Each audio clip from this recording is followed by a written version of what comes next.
നിങ്ങളുടെ കുഞ്ഞ് ഉറക്കത്തിൽ പെട്ടെന്ന് ഞെട്ടി ഉണരാറുണ്ടോ? അതോ കൈകാലുകൾ വിറപ്പിക്കാറുണ്ടോ? ഇത് നിങ്ങൾ ഭയപ്പെടുന്നുണ്ടെങ്കിൽ ഈ വീഡിയോ നിങ്ങൾക്കുള്ളതാണ്.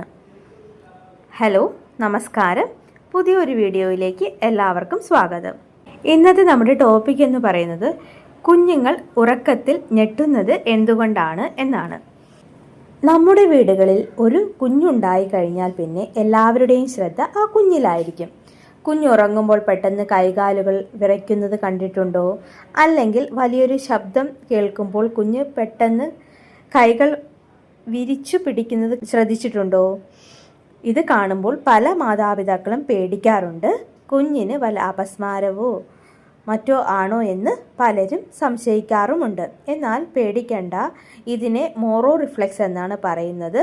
ഇതെന്താണെന്നും എങ്ങനെ കൈകാര്യം ചെയ്യണമെന്നും നമുക്ക് വിശദമായി നോക്കാം. എന്താണ് മോറോ റിഫ്ലെക്സ്? എന്താണ് ഈ റിഫ്ലെക്സ്? ലളിതമായി പറഞ്ഞാൽ കുഞ്ഞുങ്ങൾ ജനിക്കുമ്പോൾ അവരുടെ നെർവസ് സിസ്റ്റം, അതായത് നാഡീവ്യൂഹം പൂർണ്ണമായി വികസിച്ചിട്ടുണ്ടാവില്ല. പുറം ലോകത്തെ മാറ്റങ്ങളോട് കുഞ്ഞിൻ്റെ ശരീരം പ്രതികരിക്കുന്ന ഒരു രീതിയാണിത്. ഉദാഹരണത്തിന്, നമ്മൾ ഉറക്കത്തിൽ പെട്ടെന്ന് താഴേക്ക് വീഴുന്നത് പോലെ തോന്നി ഞെട്ടി ഉണരാറില്ലേ?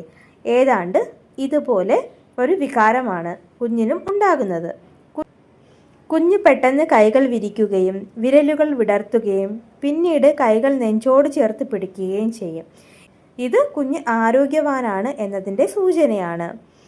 എപ്പോഴൊക്കെയാണ് കുഞ്ഞിങ്ങനെ ഞെട്ടുന്നത്? പ്രധാനമായും 4 കാരണങ്ങളാണ് ഉള്ളത്. എന്തൊക്കെയാണെന്ന് നമുക്ക് ഡിസ്കസ് ചെയ്യാം. ആദ്യമായി ശബ്ദം. പെട്ടെന്നൊരു പാത്രം താഴെ വീഴുന്നതോ പടക്കം പൊട്ടുന്നതോ അല്ലെങ്കിൽ ആരെങ്കിലും ഉച്ചത്തിൽ തുമ്മുന്നതോ പോലും കുഞ്ഞിനെ ഞെട്ടിക്കാം. വെളിച്ചം. ഇരുട്ടുള്ള മുറിയിൽ പെട്ടെന്ന് ലൈറ്റ് ഇടുമ്പോൾ. മൂന്നാമത്തേതായി പൊസിഷൻ മാറ്റമാണ്. നിങ്ങൾ കുഞ്ഞിനെ കയ്യിൽ എടുത്തിരിക്കുകയാണ്. പെട്ടെന്ന് താഴെ ബെഡിലേക്ക് കിടത്തുമ്പോൾ കുഞ്ഞിന് ബാലൻസ് പോകുന്നത് പോലെ തോന്നും. അപ്പോൾ കുഞ്ഞ് ഞെട്ടും. സ്വയം ഞെട്ടൽ എന്ന് പറയും. നാലാമത്തത്, കുഞ്ഞു ഉറക്കത്തിൽ സ്വന്തം കൈ ഒന്ന് അനക്കിയാൽ പോലും ആ ചലനം കൊണ്ട് കുഞ്ഞ് തന്നെ ഞെട്ടിപ്പോകാറുണ്ട്.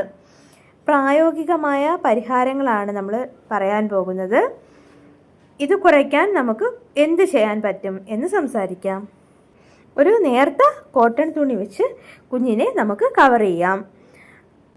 കിടത്തുമ്പോൾ ശ്രദ്ധിക്കുക. കുഞ്ഞിനെ ബെഡിൽ കിടത്തുമ്പോൾ പെട്ടെന്ന് താഴെ വയ്ക്കാതെ നിങ്ങളുടെ ശരീരത്തോട് ചേർത്ത് പിടിച്ച് പതുക്കെ താഴെ വയ്ക്കുക. കുഞ്ഞിൻ്റെ കാൽ ആദ്യം ബെഡിൽ മുട്ടിക്കുക, അതിനുശേഷം മാത്രം തല വയ്ക്കുക. ശാന്തമായ അന്തരീക്ഷമാണ്. കുഞ്ഞ് ഉറങ്ങുന്ന മുറിയിൽ ടിവിയോ ശബ്ദമോ സംസാരമോ പാടില്ല. അത് പരമാവധി കുറയ്ക്കാൻ ശ്രദ്ധിക്കുക. എപ്പോൾ ഡോക്ടറെ കാണണം എന്നാണ് അടുത്തതായിട്ട് സംസാരിക്കാൻ പോകുന്നത്.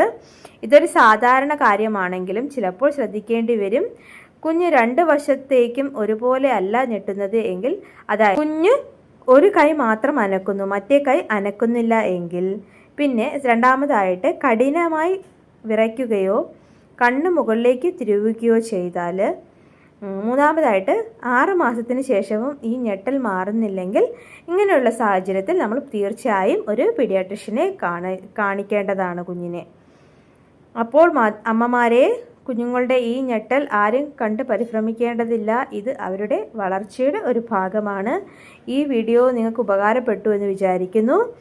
അപ്പോൾ വീഡിയോ ഉപകാരപ്പെട്ടു എങ്കിൽ ലൈക്ക് ചെയ്യാനും കമൻറ്റ് ചെയ്യാനും ഷെയർ ചെയ്യാനും മറക്കല്ലേ. അടുത്ത വീഡിയോയുമായി നമുക്ക് വീണ്ടും കാണാം. അതുവരയ്ക്കും bye. Thank you for watching video.